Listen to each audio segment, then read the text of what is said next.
Hello everyone, this is Madhumita and इस साल के यूपीएससी सिविल सर्विसेज एग्जामिनेशन में मैंने AIR 86 सिक्योर किया है। और आज के वीडियो में मैं आपके साथ शेयर करना चाहती हूँ कि मैंने CSAT के पेपर को कैसे मैनेज किया, जो कि एक क्वालिफाइंग पेपर होता है। जैसा कि आप सब जानते हैं कि जो सिविल सर्विसेज का प्रीलिम्स होता है उसमें दो पेपर्स होते हैं। एक होता है आपका जनरल स्टडीज़, दूसरा होता है CSAT का पेपर। CSAT का पेपर आपका क्वालिफाइंग होता है। अगर आप उसमें 66 मार्क्स ले आते हो 200 में से, उसके बाद ही आपका जनरल स्टडीज़ के मार्क्स काउंट होते हैं मेरिट में, अदरवाइज आप प्रीलिम से बाहर हो जाते हो। तो आई वॉज ऑल्सो समवन जिसको प्रीलिम्स का जो ये पेपर है पर्टिकुलरली CSAT का, वो टफ लगता था हैंडल करने में। But over a period of time मैंने एक स्ट्रैटेजी डिवाइस की जिससे मैं काफ़ी अच्छे मार्जिन से CSAT के पेपर को क्वालिफाई कर पाऊँ। तो आज की वीडियो में मैं वो स्ट्रैटेजी आपके साथ वो शेयर करना चाहती हूँ। तो सबसे पहले देखते हैं कि CSAT पेपर एक्चुअली है क्या, इसके कंटेंट्स क्या होते हैं, कितने इसमें क्वेश्चंस होते हैं और हर एक क्वेश्चन कितने मार्क्स का होता है। तो इसमें आपके टोटल 80 क्वेश्चंस आते हैं। कॉम्पोजिशन ऐसी होती है कि आपका होता है इसमें मैथ्स, डेटा इंटरप्रिटेशन और कुछ रीजनिंग के क्वेश्चंस होते हैं, कुछ आपके पैसेजेस होते हैं जो बेसिकली आपके न्यूज़पेपर्स में से पिक किए जाते हैं, एडिटोरियल सेक्शन में से। काफ़ी लैंग्वेज उनकी टिपिकल रहती है, तो आपको वो एडिटोरियल पढ़ना पड़ेगा जिससे आप उस लैंग्वेज के साथ फेमिलियर हो जाओ और जो कॉम्प्रीहेंशंस आपकी हैं, जो पैसेजेस हैं, उनको अच्छे से हैंडल कर पाओ। तो अब मैं बात करूँगी कि इस पेपर को हैंडल करने के लिए क्या क्या सोर्सेज आपको यूज़ करने पड़ेंगे। देखिए, सबसे पहले तो आप सिलेबस देखिए कि क्या क्या सिलेबस है, और वो सिलेबस आपको कहाँ से पता चलेगा। आप नेट से भी रेफ़र कर सकते हो, नहीं तो बुक आती है एक, जैसे अरिहंत की बुक मैंने यूज़ की थी।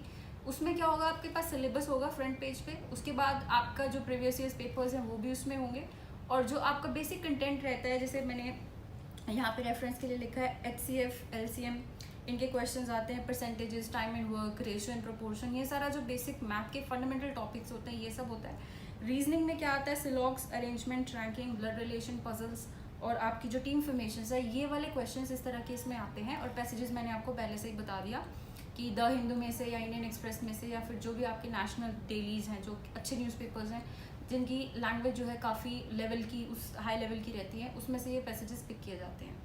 तो मैं आपको बता रही थी कि आपने बुक लेनी है अरिहंत की। जो मैंने यूज़ की थी वो ये बुक की थी। आपको कोई और बुक अच्छी लगती है तो आप वो भी उसमें यूज़ कर सकते हो। तो इस बुक में से आपने प्रीवियस ईयर्स पेपर्स देखे, आपने सिलेबस देखा। जब आपने ये दोनों चीज़ें देखी तो आपको पता चलेगा कि पेपर का लेवल क्या है। तो 5 साल के जो प्रीवियस ईयर्स पेपर्स है आप वो उठाएंगे, आप देखेंगे कि पैसेजेस किस लेवल के हैं, फिर आपको क्वेश्चंस का पता चल जाएगा कैसे कैसे आते हैं। अब मैं आपको ये बताती हूँ कि इन क्वेश्चंस को आपने हैंडल कैसे करना है। पैसेजेस का मैंने बताया, you have to read the editorials of the newspapers that I mentioned. उसके बाद जो आपके मैथ्स के क्वेश्चन हैं, देखिए अगर आपका मैथ काफ़ी वीक है, बहुत ज़्यादा वीक है, या फिर आप वो हैं जिन्होंने काफ़ी टाइम से मैथ्स को नहीं टच किया है, तो एक बुक आती है सुल्तान चंद पब्लिकेशंस की जिसे कहते हैं 30 डेज मैथ्स वंडर। इसमें आपके जो टॉपिक्स हैं जो मैंने भी बताए थे, HCF, LCM, percentages, time and work, proportion के जो क्वेश्चंस हैं, वो बिल्कुल बेसिक लेवल पे जाके, फंडामेंटल लेवल पे जाके इन्होंने उनको एक्सप्लेन किया हुआ है। साथ में प्रैक्टिस क्वेश्चंस भी आपको दिए हुए हैं। तो मैंने सबसे पहले इसी बुक को रेफ़र किया था। उसके बाद जब मेरा जो बेसिक है वो कवर हो गया, उसके बाद मैंने अरिहंत की बुक में से अपने रीजनिंग के जो कॉन्सेप्ट्स हैं, सिलॉग्स, अरेंजमेंट, ब्लड रिलेशंस वगैरह, जो भी मैंने आपके टॉपिक्स आपको बताए थे, वो उसमें से मैंने कवर किए, basic content plus the practice. ये करने के बाद मैंने क्या किया, क्योंकि मैंने पेपर्स तो पहले देख लिए थे 5 साल के कि कैसे क्वेश्चंस आते हैं, और इन्हीं के पैटर्न पे इस वाली बुक में, जो अरिहंत की बुक है, उसमें भी क्वेश्चंस है। ये सब करने के बाद आपने क्या करना है, आपने टेस्ट सीरीज़ लेनी है। मैंने विजन की यूज़ की थी क्योंकि मुझे लगा कि जो लेवल क्वेश्चंस का UPSC के उसमें आता है पेपर में, विजन वाले उसके आसपास रखते हैं। अगर आपको कोई और अच्छा लगता है तो आप वो भी यूज़ कर सकते हो।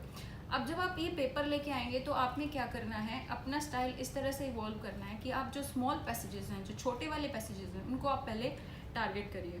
उसके बाद क्या करना है, जो रीजनिंग के इजी क्वेश्चन हैं, जैसे आपका डायरेक्शंस का क्वेश्चन होते हैं, या फिर ब्लड रिलेशन के क्वेश्चन है, सीक्वेंस फॉर्मेशन के क्वेश्चन है, जो इजी क्वेश्चन है जिनको आप अच्छे से हैंडल कर सकते हो शॉर्ट स्पैन ऑफ टाइम में। आपका क्वेश्चन भी अटैम्प्ट हो गया, टाइम भी आपका वेस्ट नहीं हुआ। वो क्वेश्चंस को आपने अप्रोच करना है। और जो क्वेश्चन आपसे नहीं हो रहा, इवन दो ऐसा टॉपिक है जो आपको अच्छे से आता है, जैसे प्रॉफिट एंड लॉस का टॉपिक है, शायद आपको बहुत अच्छे से आता हो और आपको पेपर में क्वेश्चन देख के लगे कि क्वेश्चन ईजी है, बट उस टाइम पे आप उस क्वेश्चन को सॉल्व कर नहीं पा रहे हो, तो आपको वहाँ पे स्टक नहीं होना है उस क्वेश्चन पे, जस्ट अगले क्वेश्चन पे आप चले जाइए।